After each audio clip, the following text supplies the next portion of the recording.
Good morning students, I am Priyanka Trivedi, your science teacher. So today we will start a new chapter, chapter 8, body movements. The topics which we cover today are movement, locomotion, importance of locomotion, skeletal system and functions of skeleton. So let's start with movement.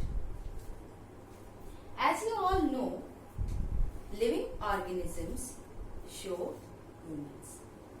आप सभी को पता होगा जो living organisms होते हैं वो movement show करते हैं. इनफैक्ट हम लोग बहुत से मूवमेंट अपनी बॉडी में भी ऑब्जर्व करते हैं. जब हम लोग खाना खाते हैं, च्यू करते हैं, ग्राइंड करते हैं तो अपने टीथ और जॉ को मूव करके ही खाना खा पाते हैं. इसी तरीके से जब हम लोग सांस लेते हैं तो हमारा चेस्ट भी मूव करता है. और जब हम लोग इर्द गिर्द अपने आसपास देखते हैं तो अपनी आई बॉल्स को ही मूव करते हैं और तभी चीजों को देख पाते हैं, है ना. तो we can say that the change in the position of any part of the body with respect to its axis is called movement. हम लोग ये कह सकते हैं कि बॉडी का कोई भी पार्ट जब अपनी पोजीशन चेंज करता है अपनी एक्सिस के अकॉर्डिंग तो उसको मूवमेंट बोलते हैं, है ना. और प्लांट्स में भी मूवमेंट होता है, ठीक है. जैसे the leaves of mimosa plant move when we touch them. आप सभी ने जो छुई मुई का पौधा होता है वो देखा होगा. उसको जब हम लोग छूते हैं तो उनकी लीव्स ऐसे बंद हो जाती है ना. इसी तरीके से डेजी प्लांट होता है एक, उसके फ्लावर्स रात में बंद हो जाते हैं.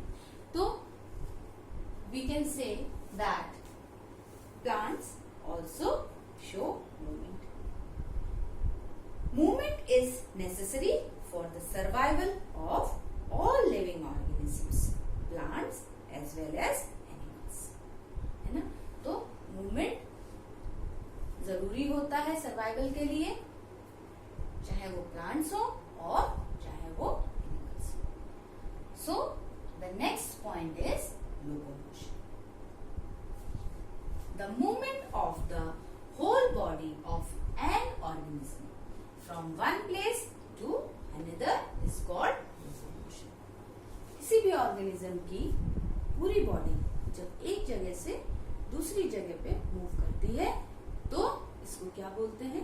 लोकोमोशन बोलते हैं. अच्छा, प्लांट्स में लोकोमोशन नहीं पाया जाता है क्योंकि प्लांट्स ग्राउंड में मतलब जमीन में होते हैं, तो इसलिए प्लांट्स में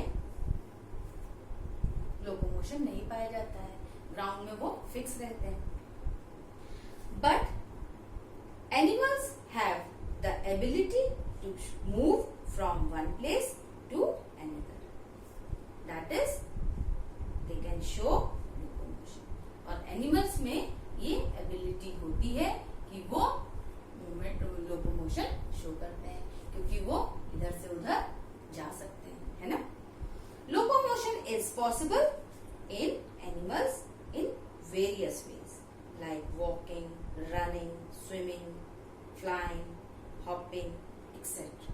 कई तरीके के जो एनिमल्स होते हैं उनमें अलग अलग तरीके के लोकोमोशन होते हैं. जैसे हॉपिंग कंगारूज करते हैं, स्विमिंग फिश में होता है, रनिंग हॉर्स, और भी कई एनिमल्स होते हैं जो दौड़ पाते हैं, रैबिट हो गया, है ना. तो इस तरीके के ये डिफरेंट वेज होते हैं लोकोमोशन के. Now the next point is importance of locomotion. तो एनिमल्स में लोकोमोशन का क्या इंपॉर्टेंस होता है अब हम लोग ये पढ़ेंगे. Locomotion helps animals in many ways. It helps them to find their food and water, है ना. तो लोकोमोशन का बहुत महत्व होता है एनिमल्स की लाइफस्टाइल में, और लोकोमोशन की हेल्प से एनिमल्स खाना, पानी फाइंड आउट कर पाते हैं, है ना. और themselves from their enemies and predators.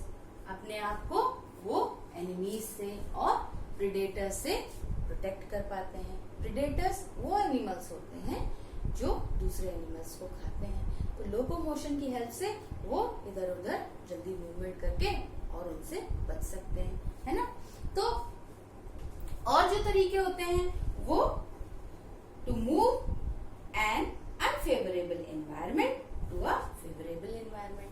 Favourable अगर एनवायरमेंट उनके अकॉर्डिंग एनवायरमेंट नहीं है तो वो अपने फेवरेबल एनवायरमेंट की तरफ मूव कर जाते हैं, है ना. तो अनफेवरेबल एनवायरमेंट से फेवरेबल एनवायरमेंट की तरफ मूव कर जाते हैं.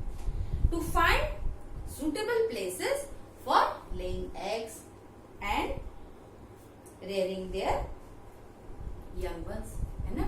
तो लोकोमोशन की हेल्प से वो suitable places फाइंड आउट करते हैं ताकि वो एग ले कर सकें और अपने जो यंग वंस हैं उनकी देखभाल कर सकें, है ना. तो ये कुछ इम्पोर्टेंस ऑफ लोकोमोशन थे. ठीक है. Now the next point is skeletal system.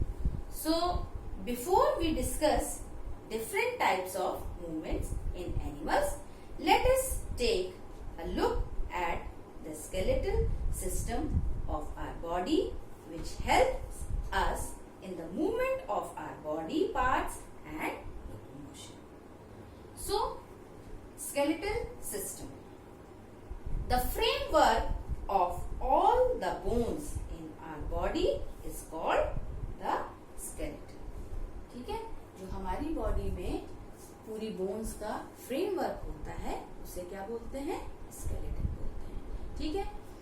जो एडल्ट ह्यूमन स्केलेटन होता है उसमें 206 बोन्स होती हैं. ठीक है. तो 206 बोन्स होती हैं. ठीक है ना. कभी आप लोगों ने ये ऑब्जर्व किया है और सोचा है कि किस तरीके से हम लोग ये ऑब्जर्व कर सकते हैं या समझ सकते हैं कि ह्यूमन बॉडी का क्या शेप होगा, है ना. तो we get some idea about the shape and number of bones in some parts of the body by feeling them.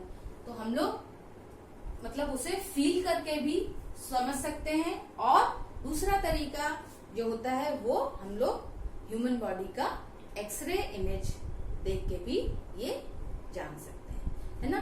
कभी कभार जब ये होता है कि जब चोट लग जाती है तो डॉक्टर्स भी ये बोलते हैं कि एक्सरे इमेज हम लोग करवाएं, मतलब एक्सरे करवाएं उस पार्ट का जिस पार्ट में हम लोगों को इंजरी हुई है, और ताकि डॉक्टर उस एक्सरे इमेज को देख के इजिली फाइंड आउट कर सके कि एक्चुअली प्रॉब्लम कहाँ पे और कैसी है. ठीक है. तो एक्सरे इमेज से हम लोगों को ये हेल्प मिलती है. अच्छा. The child has more bones than an adult person. आप लोगों को पता है कि जो छोटे बच्चे होते हैं उनमें ज्यादा बोन्स होती हैं in comparison of N adult person. ठीक है. अप्रोक्सीमेटली उनमें 300 बोन्स होती हैं. मगर जैसे जैसे बच्चा बड़ा होता है ये 300 बोन्स रिड्यूस होके 206 में चेंज हो जाती हैं, क्योंकि वो बोन्स फ्यूज हो जाती हैं, आपस में जुड़ जाती हैं और इसी तरीके से नंबर्स में रिड्यूस हो जाती हैं. ठीक है. ना स्टूडेंट, आप ही के पेज ये बुक का पेज नंबर 63 है.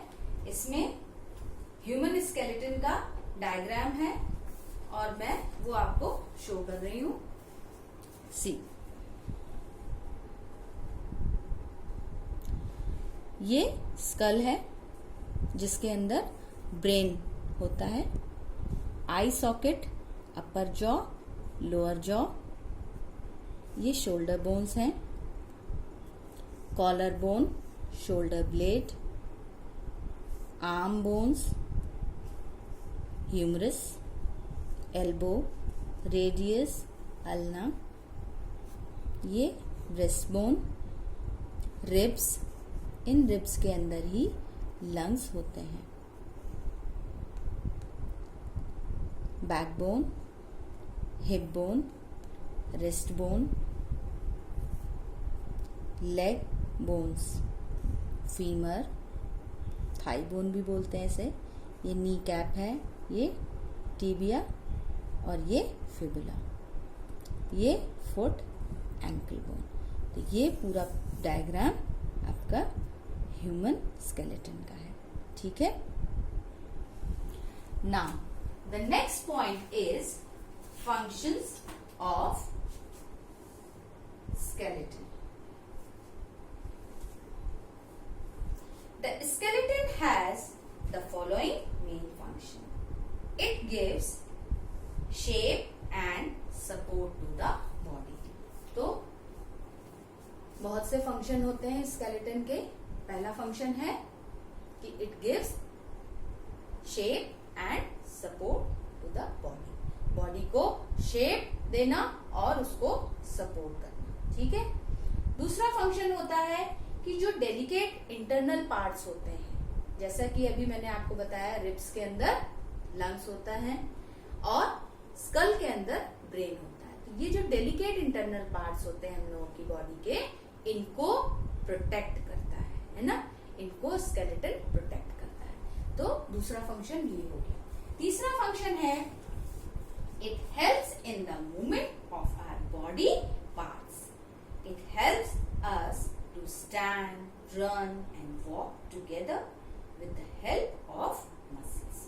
ठीक है, तो मसल्स की हेल्प से हम लोग स्केलेटन की हेल्प से और मसल्स की हेल्प से हम लोग क्या करते हैं, स्टैंड हो पाते हैं, मतलब खड़े हो पाते हैं, रन कर पाते हैं, वॉक कर पाते हैं, है ना। तो ये तीसरा मेन फंक्शन था। तो यहाँ पे हम लोगों ने फंक्शन ऑफ स्केलेटन कंप्लीट कर लिया है। और स्टूडेंट्स, हम लोगों ने आज movement, locomotion, importance of locomotion, skeletal system पढ़ लिया है। और आप लोगों को अगर कोई भी कंफ्यूजन हो, कोई भी डाउट हो, तो प्लीज आप लोग मुझसे पूछिए। Thank you students.